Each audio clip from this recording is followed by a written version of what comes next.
Hello student, welcome to the KD classes में। मैं कुलदीप यादव। आज हम पढ़ने वाले हैं application of Gauss theorem. Gauss theorem का अनुप्रयोग, यानी इसका प्रयोग कहाँ पे किया जाता है। फर्स्ट ऑफ ऑल मैं आपको बता दूं, गॉस थ्योरम का यूज़ हम जो करते हैं इलेक्ट्रिक फील्ड निकालने के लिए। इलेक्ट्रिक फील्ड निकालने के लिए हम गॉस थ्योरम का प्रयोग करते हैं। जैसा कि आप जानते होंगे, इलेक्ट्रिक फील्ड हमने फर्स्ट चैप्टर में पढ़ा है कि पॉइंट चार्ज की वजह से इलेक्ट्रिक फील्ड में जो कोई पॉइंट चार्ज है उसके आर डिस्टेंस में अगर कोई पॉइंट है तो उससे हमने इलेक्ट्रिक फील्ड कैसे निकाला जाता है ऑलरेडी पढ़ चुके हैं। Electric field due to dipole, electric dipole उसकी वजह से पढ़ चुके हैं। आज हम जो पढ़ने वाले हैं electric field application of Gauss theorem में electric field due to Gauss theorem, यानी गॉस थ्योरम की वजह से इलेक्ट्रिक फील्ड हम काउंट करेंगे। जब बॉडी अलग अलग ढंग से चार्ज होगी तो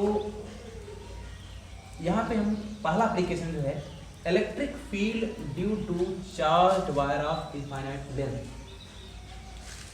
चार्ज वायर यानी आवेशित तार ऑफ इनफाइनाइट लेंथ यानी अनंत लंबाई, अनंत लंबाई का कोई आवेशित तार है, उसकी वजह से इलेक्ट्रिक फील्ड क्या निकलेगा। क्या ये हम दूसरे शब्दों में कह सकते हैं कि अनंत लंबाई के रैखिक आवेश के कारण वैद्युत क्षेत्र की तीव्रता, इसके बारे में पढ़ेंगे। क्योंकि इसको हम ऐसे लिख सकता है electric field due to linear charge, ऐसे भी लिखा जा सकता है। तो लीनियर चार्ज का मतलब होता है कि किसी वायर को हमने क्या किया, यूनिफॉर्म चार्ज डिस्ट्रीब्यूट कर दिया, तो वह क्या होता है, लीनियर चार्ज डिस्ट्रीब्यूशन कहलाता है। तो ये सब आप पढ़ चुके हैं। आते हैं इस टॉपिक पे। एक कोई हमने क्या ले लिया, इनफाइनाइट लेंथ का कोई एक वायर हमने ले लिया और इससे क्या है प्लस चार्ज है, यह लीनियर चार्ज डिस्ट्रीब्यूशन है। अनंत लंबाई इनफाइनाइट लेंथ, इनफाइनाइट लेंथ का मतलब यहाँ से ये नहीं कि पाताल से लेके आसमान तक, ऐसी बात नहीं। मैंने जमीन से लेके आसमान तक की बात किया, इतनी बड़ी लंबाई नहीं है। क्योंकि जो हम इलेक्ट्रिक फील्ड काउंट करेंगे वो किसी एक पार्टिकुलर पॉइंट पे, मान लीजिए पॉइंट पी है और उसका डिस्टेंस यहाँ से आर है, ये डिस्टेंस है। तो ये पॉइंट इतना नज़दीक है या फिर ये डिस्टेंस इसकी तुलना में इतना कम है कि इससे कंपैरिजन में हम इसको इनफाइनाइट लेंथ मान लेते हैं, ऐसा सपोज करते हैं। फिलहाल अब मान लीजिए चार्ज, तो गॉस थ्योरम अप्लाई होता है फॉर ए क्लोज्ड सरफेस, और यहाँ पे ये चार्ज का डिस्ट्रीब्यूशन हुआ है, लीनियर चार्ज डिस्ट्रीब्यूशन हुआ है। अब यहाँ से इलेक्ट्रिक फील्ड हम निकालेंगे, तो उससे पहले हमें सपोज करना पड़ेगा एक गॉसियन सरफेस, गॉसियन सरफेस की हम कल्पना करेंगे, इमेजिन करेंगे, क्योंकि यहाँ पे दिया नहीं गया है। तभी हम अप्लाई कर सकते हैं गॉस थ्योरम को। तो मान लेते हैं इसका इलेक्ट्रिक फील्ड बाहर, इलेक्ट्रिक फील्ड होगा इससे दूर जब जाएगा तो सिमेट्रिकली, अगर इस चार्ज का डिस्टेंस हम सपोज करें चार्ज का डिस्टेंस, तो सिमेट्रिकली इलेक्ट्रिक फील्ड इतने डिस्टेंस पे, जितना डिस्टेंस आर है उतना ही डिस्टेंस यहाँ पर भी होगा, उतना ही डिस्टेंस पीछे, यानी चारों तरफ सिमेट्रिकली जो इलेक्ट्रिक फील्ड होगा वो क्या होगा, सेम होगा। इसी प्रकार अगर हम बात करें पूरे लीनियर चार्ज डेंसिटी की वजह से, लीनियर चार्ज डिस्ट्रीब्यूशन की वजह से, यहाँ हम अज्यूम करेंगे एक सिलेंडर, सिलेंड्रिकल सरफेस अज्यूम करेंगे, इधर भी होगा इधर भी होगा सरफेस। मान लीजिए एल लंबाई की एक सिलेंडर की हम कल्पना करते हैं।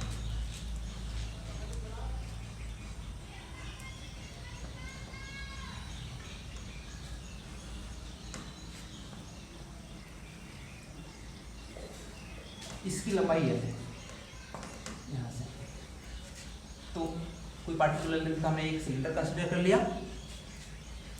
अब यहाँ पे चार्ज इनसाइड, इस क्लोज सरफेस के इनसाइड में चार्ज है। अब यहाँ पे हम गॉस थ्योरम लगा सकते हैं। तो सबसे पहले आप देखेंगे इस सरफेस की बात करें, प्लेन सरफेस, और यहाँ ये पहला सरफेस है, ये दूसरा सरफेस है, और ये तीसरा कर्व सरफेस है। कर्व सरफेस है।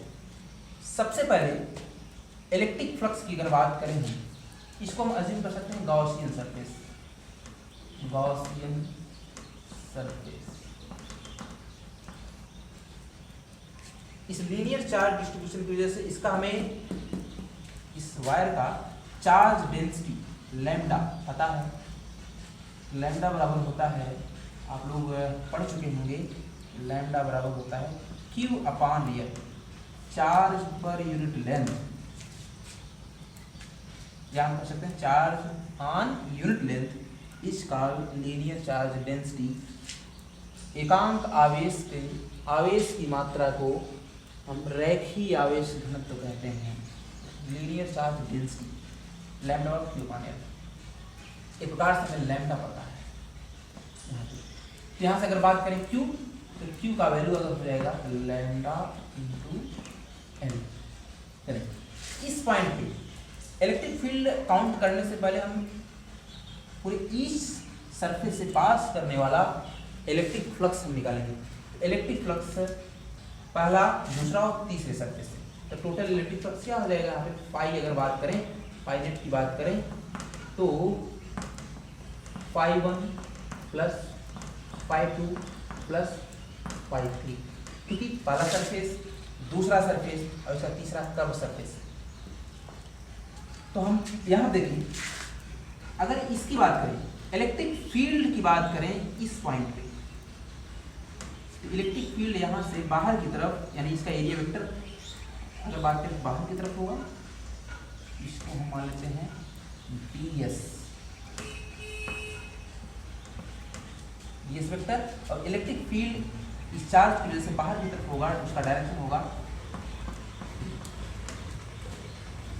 इधर। हम बात करते हैं, अगर यहाँ कोई एलिमेंट्री पार्ट, ये कोई एलिमेंट्री पार्ट है, इस एलिमेंट्री पार्ट का ही जो एरिया वेक्टर है ds, और इस चार्ज की वजह से इलेक्ट्रिक फील्ड का डायरेक्शन है ई वेक्टर, इसी डायरेक्शन में। यहाँ पे कोई हमें अगर एलिमेंट्री पार्ट अगर कंसीडर करते हैं, उसका डायरेक्शन ऊपर की तरफ होगा, और इलेक्ट्रिक फील्ड का डायरेक्शन इस डायरेक्शन में है, यहाँ पे थीटा और क्या होगा 90 डिग्री। सेकंड सरफेस की बात करें, यहाँ से अगर हम कोई भी एलिमेंट्री पार्ट अगर कंसीडर करें, इसका एरिया वेक्टर जो होगा वह ds जो होगा डाउनवर्ड, और यहाँ से इलेक्ट्रिक फील्ड का डायरेक्शन आपका ये या फिर सिमेट्रिकली आउटवर्ड्स होगा। तो यहाँ पे थीटा बराबर क्या हो जाएगा 90। समान रूप से इलेक्ट्रिक फील्ड चारों तरफ सेम डिस्टेंस पे सिमेट्रिकली बाहर की तरफ होगा। अब आप देखें, ऑलरेडी हम जानते हैं फाई और होता है formula integration of E dot ds। तो फाई नेट में निकालना है, तो फाई नेट फाई वन क्या हो जाएगा, फर्स्ट सरफेस के लिए phi one integration of E ds, direct हम पुट करेंगे क्योंकि E ds cos थीटा, तो यहाँ हम डायरेक्टली लिख रहे हैं E ds cos 90, पहले के लिए 90 डिग्री बना। दूसरे की बात करें फाई 2, दूसरा सरफेस यहाँ पे है, इंटीग्रेशन E ds, यहाँ पे भी थीटा 90 डिग्री cos 90। इस सरफेस की बात करें तो इलेक्ट्रिक फील्ड और एरिया वेक्टर, इस एलिमेंट्री पार्ट का जो एरिया वेक्टर है, ये दोनों आपस में क्या है, एक ही डायरेक्शन में है, यानी थीटा बराबर 0 हो जाएगा E ds cos 0। आप देखेंगे cos 90 0, तो पूरा सिस्टम ये 0 हो जाएगा, इसका भी 0 हो जाएगा। यहाँ पे बचा क्या, E डॉट ds का 0 मान हो जाएगा, यानी कि फाई नेट का जो वैल्यू आया है वह है E डॉट ds। अब बात करते हैं इलेक्ट्रिक फील्ड। इलेक्ट्रिक फील्ड हमें निकालना है।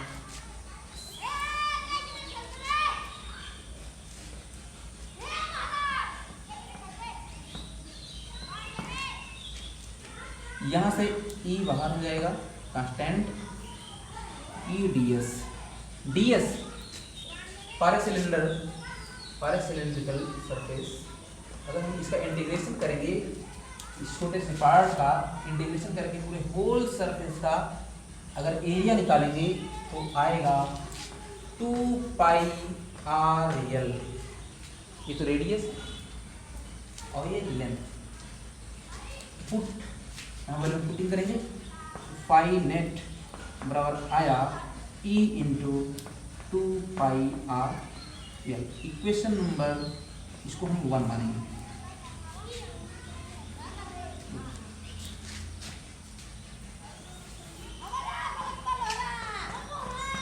By the definition of Gauss theorem, Gauss theorem के डिफिनीशन से, गॉस थ्योरम के डिफिनीशन से आप जानते हैं फाई नेट बराबर होता है Q upon epsilon not. Equation number 2, इसको इक्वेट करेंगे, दोनों इक्वेशन को इक्वेट करेंगे 1 और 2 को। इक्वेटिंग इक्वेशन 1 एंड 2, दोनों इक्वेशन को इक्वेट करेंगे तो आएगा हमारा लेफ्ट साइड इक्वल है तो राइट साइड ऑटोमेटिक इक्वल होगा, तो हो जाएगा E into 2 pi r l is equal to Q upon epsilon naught. Already we know that charge density हमें गिवन है लैम्डा बराबर Q अपॉन L, अर्थात यहां से Q बराबर हमें पता है लैम्डा इंटू L। Q बराबर पता है, तो हम Q का वैल्यू इसमें रख देंगे। Q का वैल्यू इसमें रखेंगे तो आएगा, थोड़ा सा हम इसको ऊपर लिखेंगे,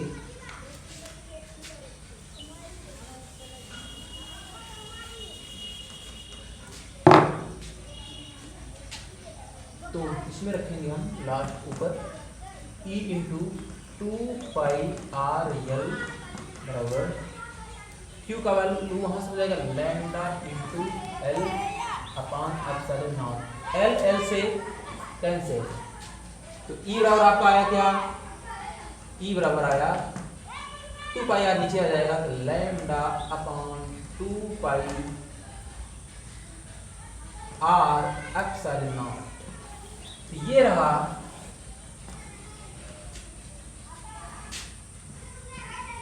electric field due to charged wire of infinite length.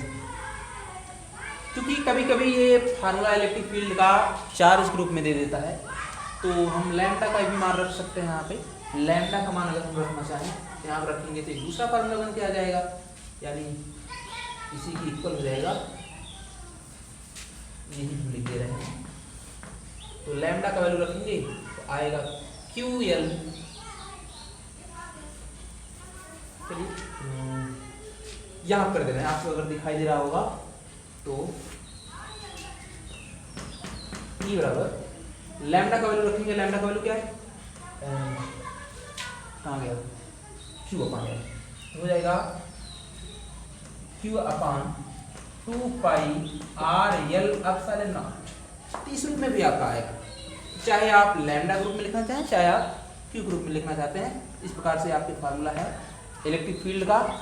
Application of Gauss theorem की सहायता से पहला अनुप्रयोग, पहला application electric field due to charge wire of infinite length की वजह से हमने इलेक्ट्रिक फील्ड रिकाउंट किया यहाँ पर। तो आप नोट करें वीडियो को पॉज करके।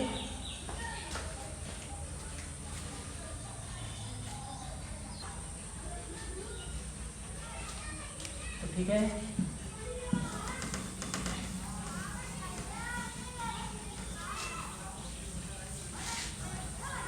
इस प्रकार से आपका पहला एप्लीकेशन था बाकी हम नेक्स्ट एप्लीकेशन की बात करेंगे।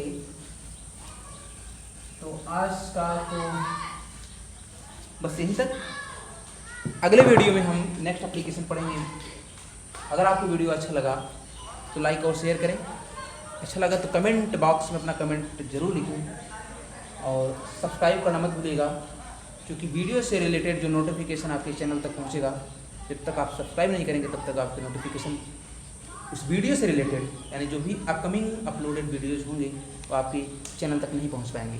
तो please subscribe the channel and also press the bell icon to get the notification related to the upcoming videos.